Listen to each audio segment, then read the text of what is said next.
Photo है, लेकिन photo 1 साल पुरानी है। अगर आप मुझसे रुपए के विषय में पूछोगे तो अब जो रुपया है, जो कागज का रुपया है, अब इसको ई रुपया हो जाएगा। ई रुपया होते ही होगा क्या कि ई रुपया एक प्रोग्रामेबल करेंसी होगी जो हम सबके फोन में होगी, और वो जिस काम के लिए मिलेगी उसी काम के लिए खर्च होगी।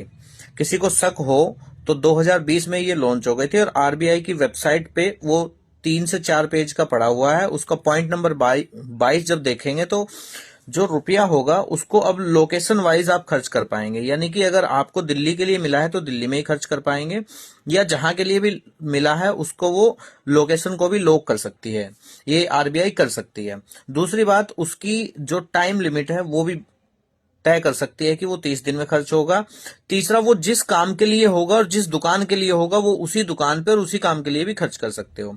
सबसे पहले इसके प्रैक्टिस चालू होगी जो सरकारी सुविधाएं हमें मिल रही है, जैसे कि इलाज के लिए जो मिल रही है, या फिर राशन के लिए जो मिल रही है, या फिर जिनको कोई सब्सिडी मिल रही है, या किसी भी तरह की गवर्नमेंट की जितनी पॉलिसीज हैं, इन सब के अंदर सबसे पहले वो चीजें लागू होगी। और धीरे धीरे जिस तरह से सोना चांदी लेके और ये लीगल टेंडर के रूप में नोट अब थमा दिए गए, उसी तरह से अब इस रुपया को भी खत्म करके और ई रुपया थमा दिया जाएगा। बाकी एप्स्टीन फाइल का जिक्र पूरे देश में है, लेकिन अपनी मीडिया में कहीं नहीं है।